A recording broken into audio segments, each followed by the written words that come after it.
Salut à tous, j'espère que vous allez bien, bienvenue au Billet Auto et bienvenue dans la Mercedes classe E Cabrio, notre daily driver de ce salon de Genève 2018. E350D cabriolet, diesel, en plein hiver. Qu'est-ce que ça donne? Ben, c'est le moment de l'essayer, c'est parti.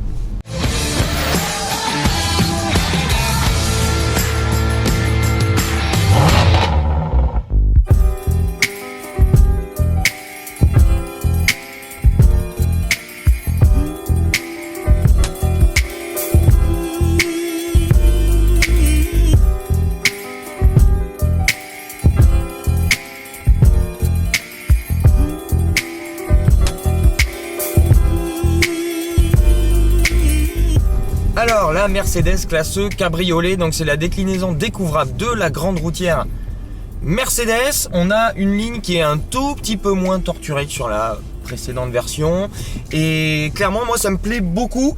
On a une esthétique fluide, assez élégante, même en AMG Line. Pour une fois, c'est pas trop agressif, on garde une voiture assez fluide et c'est super bien proportionné. On garde exactement la même calandre et les feux avant que la berline. À l'arrière, on reprend des éléments stylistiques, notamment au niveau des feux de sa grande sœur, la S Coupé, S Cabrio. Également, pour moi, ça passe très bien. Là, la version qu'on a pour ce salon de Genève est pas extrêmement folle en termes de configuration. Je l'aurais pas prise blanche ni avec la capote bleue ni avec les petites jantes de 18 pouces. En revanche, on peut vraiment se configurer des voitures à la carte élégantes, sobres ou assez trapues, assez agressives avec l'AMG Line et puis des jantes qui peuvent aller jusqu'à 19 voire 20 pouces. Donc ça le fait pour l'extérieur. À l'intérieur, on retrouve l'habitacle de la Mercedes classe E qu'on a pu essayer en 43 AMG l'été dernier.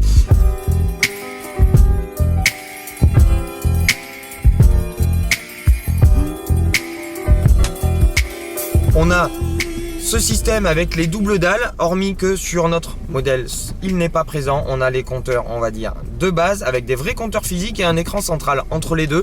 On a toujours cette dalle de 12,3 pouces qui est gérée par le système commande qu'on retrouve ici. C'est tactile et molette. L'écran, lui, n'est pas tactile. Le système commande, c'est pas le plus évident à prendre en main quand on n'est pas habitué. En revanche, une fois qu'on prend le pas, c'est plutôt fluide et plutôt ergonomique. Il faut vraiment prendre le temps de s'y habituer.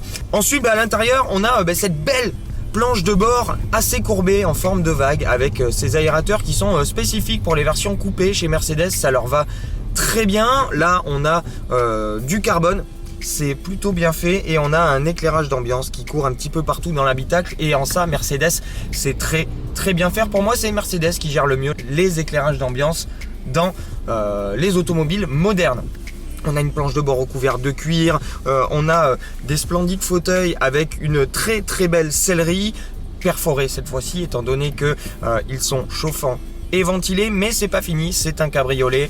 On a le chauffage de nuque, le système AirScarf qui vient vous entourer la nuque d'air chaud quand vous décapotez et qui fait un petit peu frisquer. Même capoter le matin très tôt, ça fait du bien. Je vous le garantis. En tout cas, on est très bien installé. On a une superbe position de conduite. On est assis vraiment au poil, même avec les sièges semi-électriques de notre modèle DC. La sono est super bonne et voilà, on est bien paré, la voiture est super équipée, c'est une grande routière et on va en parler un petit peu plus tard, mais elle est bardée d'équipements d'assistance à la conduite. Donc du coup, comme je vous disais, on est bien installé pour prendre la route, capoter ou décapoter.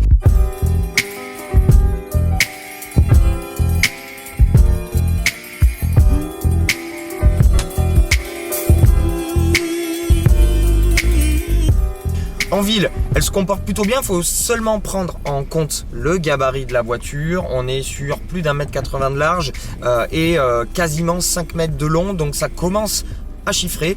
Mais ça braque plutôt bien, la direction est bonne, assez légère, bien démultipliée et le rayon de braquage est somme toute acceptable pour une voiture de ce gabarit. Le 350D, le 6 cylindres diesel de 258 chevaux et 620 Nm de couple marche super fort. Il est plein de couples et ça vous aide vraiment à vous arracher du flot de circulation dans la plus grande onctuosité. C'est vraiment ce qui le caractérise, c'est la souplesse. Ce 6 cylindres diesel, il est super bon là-dessus. Une fois que vous avez quitté la ville, vous arrivez sur les grands axes et les autoroutes. Et là, cette classe E, même cabrio, elle va prendre toute sa mesure de grande routière. Détection d'angle mort, maintien dans la file, régulateur adaptatif, et vous avez également donc la conduite semi-autonome. Et là on pousse vraiment les limites du niveau 3 de la conduite semi-autonome. Régulateur adaptatif, la voiture reste évidemment toute seule dans les lignes, elle peut mettre pas mal de couples pour prendre les virages à votre place, et un petit peu à l'image de ce que fait Tesla et ce que font maintenant Audi et BMW sur les tout derniers modèles, cette Mercedes classe E propose d'ores et déjà la possibilité de changer de fil en mode autonome sur une simple action du clignotant. Ça marche très bien dans les faits, j'ai pu le tester beaucoup de fois sur notre trajet autoroutier pour aller à Genève, et dans tout ça c'est très bon.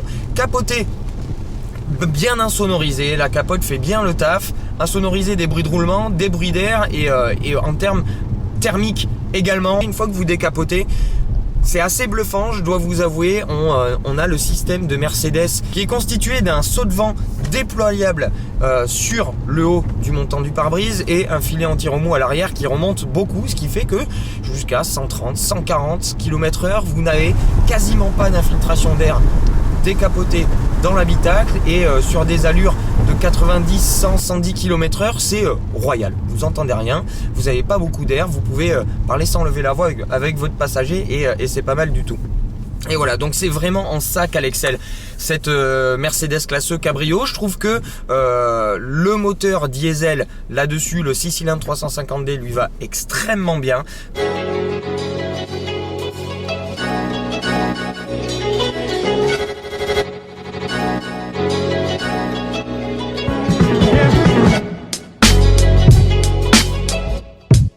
Qui en a sous la pédale, mais qui peut vous apporter aussi de la performance et de la souplesse, de l'onctuosité, qui vous permet de cruiser, et c'est vraiment en ça qu'elle est la meilleure. Une fois qu'on arrive sur les routes qui tournent, les lacets, les épingles, etc., elle est bonne. La suspension aromatique fait extrêmement bien le boulot. Vous vous mettez en sport plus, vous avez un changement de cartographie pédale, direction et suspension qui vont se raffermir très légèrement. Et en tout temps, c'est vraiment une voiture qui vous offre une filtration ultra bonne.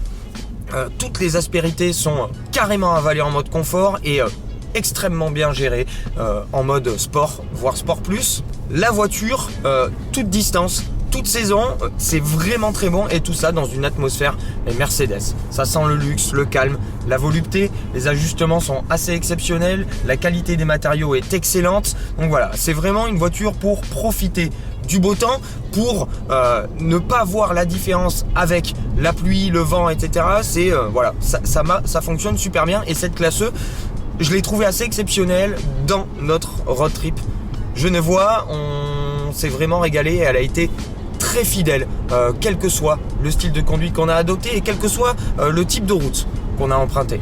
Niveau conso, on est à 7,9 litres en conso total pour une voiture de 1975 kg avec un 6 cylindres, même diesel. Je trouve ça plutôt raisonnable. Ensuite, si vous avez le pied lourd, vous montrez facile à 10-11 litres, mais elle sait se montrer raisonnable avec le mode éco de la boîte 9G Tronic qui est excellente en toute situation et qui dispose d'un mode roue libre. Voilà. Vous l'avez compris, on l'a adoré, cette classe E, elle a été très fidèle. On a aimé chaque instant à son bord durant ce road trip genevois, et voilà, c'est clairement une très bonne voiture pour le cruising, pour les très longs trajets, pour la toute distance. Elle manque toutefois un tout petit peu de dynamisme sur le serré quand on est vraiment dynamique, du fait de son poids et des renforts inhérents à la carrosserie cabriolet. Donc voilà, sinon top, on a adoré passer ces quelques jours à son bord. Cette Mercedes classe E cabriolet, le 350D est vraiment onctueux, la voiture est élégante et elle est super équipée, et elle est extrêmement agréable à conduire dans une optique quotidienne. Voilà, j'espère en tout cas que vous avez aimé cet essai un petit peu sur le pouce qu'on vous fait de notre Daily Driver du Salon de Genève 2018, cette Mercedes E350D cabrio. Si c'est le cas, n'hésitez pas à mettre le petit pouce, à vous abonner si c'est pas déjà fait, et moi les amis, je vous retrouve très vite pour prendre des nouvelles du range, et puis pour de nouvelles aventures avec une voiture 100% électrique qui accélère très fort. Je vous en dis pas plus, la plupart d'entre vous l'ont deviné. À plus tard les amis, ciao.